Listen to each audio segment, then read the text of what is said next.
breaking, Canada shut out as historic global deal signed without us. Is our global influence fading? Once again, Canada finds itself watching from the sidelines while the world moves forward without us. A landmark global trade agreement has just been signed, reshaping the economic balance between major powers, and Canada was nowhere to be seen at the table. What was supposed to be Prime Minister Mark Carney's moment to assert Canada's strength on the world stage has instead become a glaring example of missed opportunity and fading influence. The promise of a bold, post-election economic vision is now confronting a cold, humiliating reality. Canada may no longer be taken seriously by the very allies we once considered close partners. Carney's campaign was filled with grand assurances.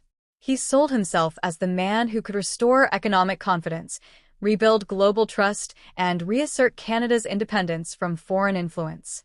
He vowed to steer us towards stronger ties with Europe and Asia, promising breakthrough deals that would free Canada from over-reliance on American markets.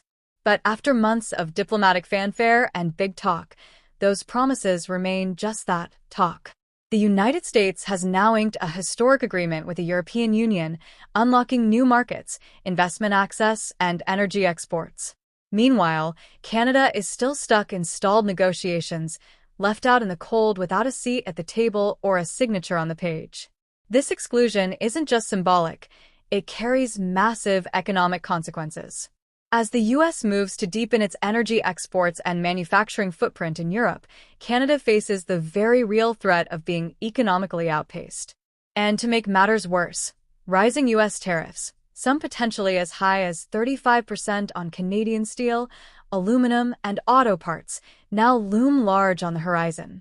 These punitive measures could devastate key sectors of our economy if no deal is reached. Carney's government had hoped to use a proposed digital services tax as leverage in talks, but it backfired.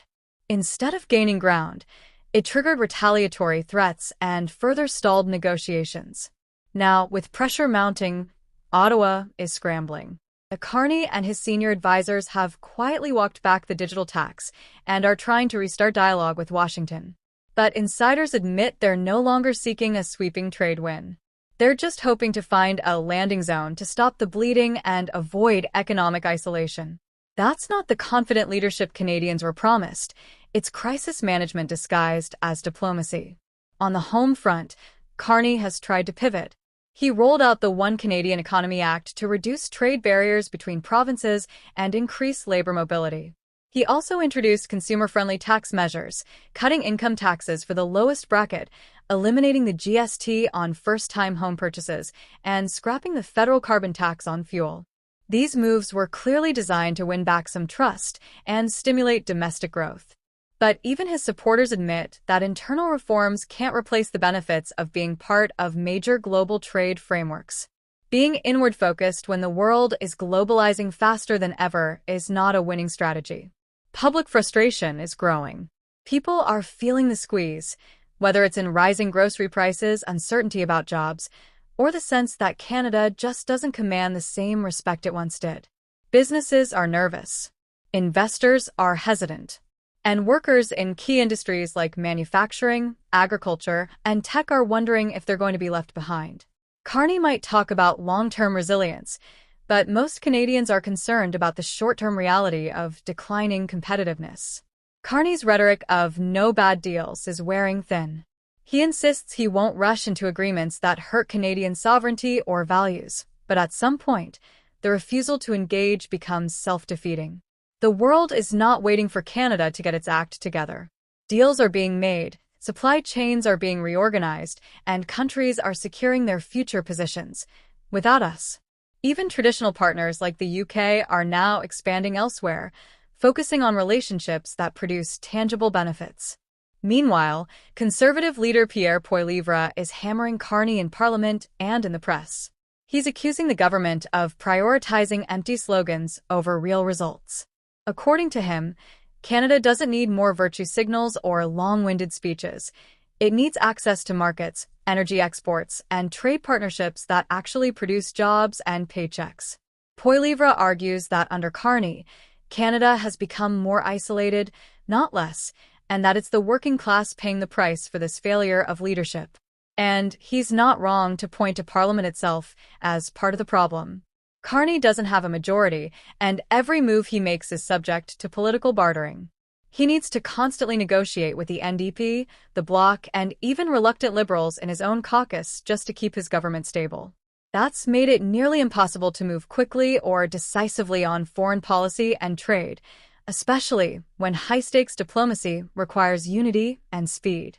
Carney has tried to showcase smaller wins. At the G7 summit in Alberta, he stood beside UK Prime Minister Keir Starmer and spoke of strengthening bilateral ties. He announced initiatives on regional energy development and clean tech cooperation. But even these gestures felt modest compared to the groundbreaking agreement signed by the US and EU. The optics don't lie. When it comes to the big tables, Canada isn't seated at the head anymore. We're lucky if we're in the room at all. Worse still, Canada's passport has quietly dropped in its global ranking. Fewer countries are allowing visa-free entry, hinting at a deeper loss of confidence in our systems. That may seem symbolic, but symbols matter. A once trusted brand is slowly losing credibility, and it's happening under a government that insists everything is under control. Canadians are beginning to doubt whether their country is still respected abroad or simply being tolerated. Despite all this, Carney remains defiant. He believes the groundwork he's laying now, internal reforms, environmental shifts, and regulatory modernization, will pay off over time. But time may be the one thing he doesn't have. With an impatient public, an aggressive opposition, and global partners moving on, the window to reassert Canada's place in the world may be closing faster than he realizes. So, where does that leave us? Shut out. Watching while others build alliances. Reacting instead of leading. Wondering when or if Canada will be taken seriously again. Carney promised global relevance and economic strength. What we've gotten so far is exclusion, hesitation, and a growing sense that the world is moving on without us. Unless something changes, and fast, Canada's role as a respected player on the global stage might soon become a thing of the past.